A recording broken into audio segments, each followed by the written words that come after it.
अलावा कराची में शारा फैसल पर और फैसलाबाद में भी जो लोग हैं वो सड़कों पर निकल आए। दीगर इलाकों में भी हर छोटे बड़े शहर में मुल्क भर में पाकिस्तान तहरीक इंसाफ के कारकुनान मुतहर्रिक दिखाई देते हैं और इमरान खान की मुमकिना गिरफ्तारी का जो खदशा है उसके पेश नज़र इस वक्त गम और गुस्सा पाया जाता है और शदीद गम और गुस्से के तहत ये लोग सड़कों पर निकल आए हैं। पाकिस्तान तहरीक इंसाफ के कारकुनान हाथों में पाकिस्तान का झंडा लिए और तहरीक इंसाफ का झंडा लिए, बैनर्स लिए, ख़वातीन और बच्चे तमाम ही लोग इसमें शामिल हैं और इमरान खान से यकजहती का इजहार कर रहे हैं। लाहौर में भी लिबर्टी चौक के ऊपर जो है जो अवाम की बड़ी तादाद वहाँ पर पहुँची है।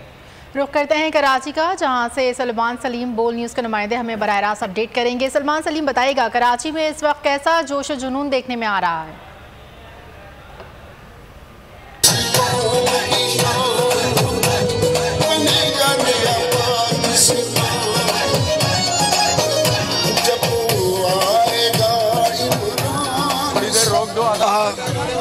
जी बिल्कुल, देखें कराची में इस वक्त दिन का समा है और पाकिस्तान तहरीक इंसाफ की जानिब से एहतजाजी धरना जो है वो जारी है।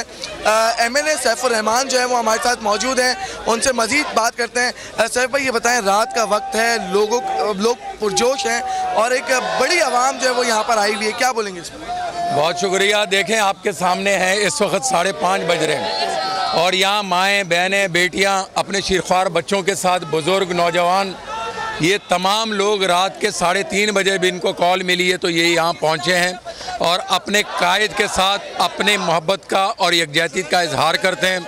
और इनका कहना ये है कि हमें किसी भी शक्ल में ना ग़ुलामी कबूल है, ना इम्पोर्टेड गवर्नमेंट कबूल है। हमारे आबा व अजदाद ने हमें आज़ाद पाकिस्तान दिया था और हम उस आज़ाद पाकिस्तान की हिफाजत इमरान खान साहब की क़यादत में करेंगे। और अगर कोई भी कुव्वत किसी भी तरह से अगर हमारे कायद की तरफ कोई हरकत की गई, बनीगाला की तरफ बढ़ने की कोशिश की गई, तो फिर हम किसी तरह के भी हालात का सामना करने से कोई इज्तनाब नहीं करेंगे। ये ख़वातीन या नौजवान इस पहर जबकि अज़ान होने वाली है सुबह की फजर के वक्त, ये हर तरह के हालात के लिए ये तैयार हैं और ये अहद करते हैं यहाँ कि आज रात के पहर इतने लोग हम निकले हैं। तो अब ये आप अंदाज़ा लगाएं कि कल जब इनको कॉल दी जाएगी, अगर इन्होंने कोई हरकत की बनीगाला की तरफ बढ़ने की, तो फिर उसके नताइज के ये इम्पोर्टेड गवर्नमेंट खुद जिम्मेदार होगी। अच्छा सैफ भाई, ये बताएं कि बोल की नशरियात के ऊपर भी पाबंदी लगी है, ARY के ऊपर भी पाबंदी लगी थी, इसके ऊपर क्या बोलें? मैं समझता हूँ कि किसी भी तौर जो है आप वो आवाज़ नहीं दबा सकते जो आम लोगों की आवाज़ है।